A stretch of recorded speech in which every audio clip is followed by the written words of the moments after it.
ऊंचाइयों में बसे छोटे से गांव तुषारपुर में ठंड का मौसम हमेशा ही खौफ लेकर आता था।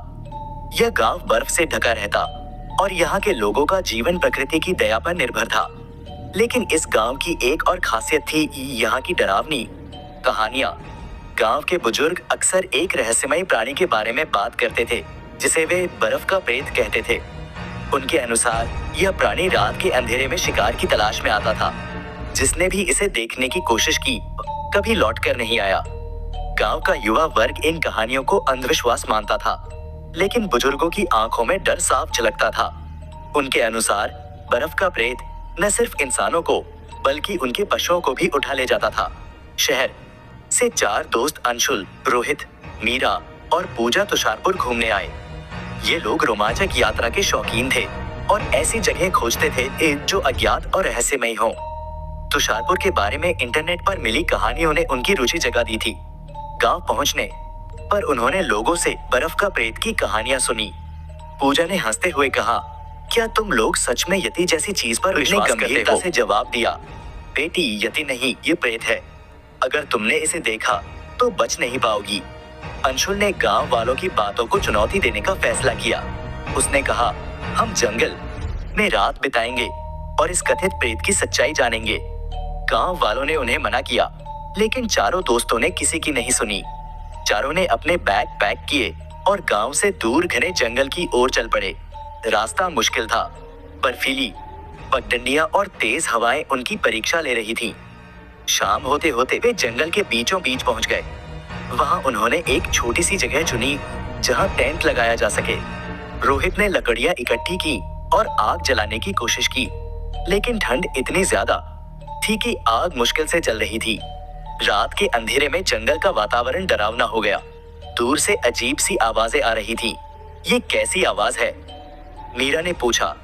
अंशुल ने हंसते हुए कहा, शायद जंगली जानवर होंगे, डरने की जरूरत नहीं है।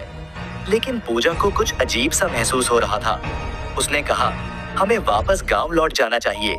मुझे यहाँ कुछ ठीक नहीं लग रहा। रात के लगभग 11 बजे ठंडी हवा के साथ जंगल में अजीब सी हलचल शुरू हुई। अचानक टेंट के बाहर से भारी कदमों की आवाज सुनाई दी। ऐसा लग रहा था जैसे कोई बहुत बड़ा प्राणी टेंट के चारों ओर घूम रहा हो। रोहित ने फुसफुसाते हुए कहा, ये क्या हो सकता है? अंशुल ने कहा, चलो बाहर देखते हैं। उन्होंने टॉर्च की रोशनी में टेंट के बाहर देखा। वहां कोई नहीं था, लेकिन बर्फ पर बड़े बड़े पैरों के निशान साफ दिखाई दे रहे थे। ये निशान सामान्य इंसानी पैरों से कई गुना बड़े थे। मीरा ने डरते हुए कहा, ये यति हो सकता है। अंशुल ने कहा, यति जैसा कुछ नहीं होता, ये सिर्फ डर फैलाने की कहानी है। रात के 1 बजे टेंट अचानक जोर से हिलने लगा। बाहर से भारी आवाजें आ रही थी। ऐसा लग रहा था जैसे कोई बहुत बड़ा प्राणी टेंट को उखाड़ने की कोशिश कर रहा हो। अंशुल ने हिम्मत जुटाकर टेंट से बाहर देखा। जो उसने देखा वह उसे जीवन भर नहीं भूल सकता था।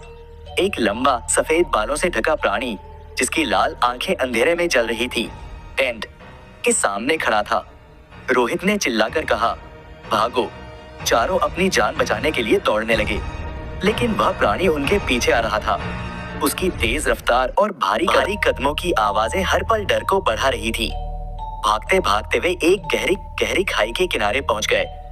उनके पास अब कोई रास्ता नहीं बचा था। अंशुल ने कहा, हमें खाई के पार कूदना होगा, यही एकमात्र रास्ता है। पूजा और अंशुल ने हिम्मत करके छलांग लगाई। वे खाई के उस पार पहुंच गए, लेकिन मीरा फिसल गई और खाई के किनारे लटक गई। रोहित ने उसे बचाने की कोशिश की, लेकिन तभी प्रेत वहां आ पहुंचा। उसने अपनी लंबी बाहों से मीरा को पकड़ लिया और उसे घने कोहरे में खींच लिया। मीरा की चीखें जंगल में गूंज उठी। अंशुल और पूजा किसी तरह तुषारपुर वापस लौटे। वे डरे हुए और बदहवास थे। गांव वालों ने उनकी हालत देखकर अनुमान लगा लिया कि उनके साथ क्या हुआ होगा। अंशुल ने कहा, हमने बर्फ के प्रेत को देखा, वो असली है। उसने रोहित और मीरा को मार डाला। गांव के बुजुर्गों ने कहा, हमने तुम्हें चेतावनी दी थी, लेकिन तुमने हमारी बात नहीं मानी। अब उनका जीवन इस अभिशप्त जंगल में खो गया। तुषारपुर का यह रहस्य आज भी बना हुआ है। कोई नहीं जानता कि बर्फ का प्रेत वास्तव में क्या है। कुछ लोग कहते हैं कि वह एक पुरानी आत्मा है,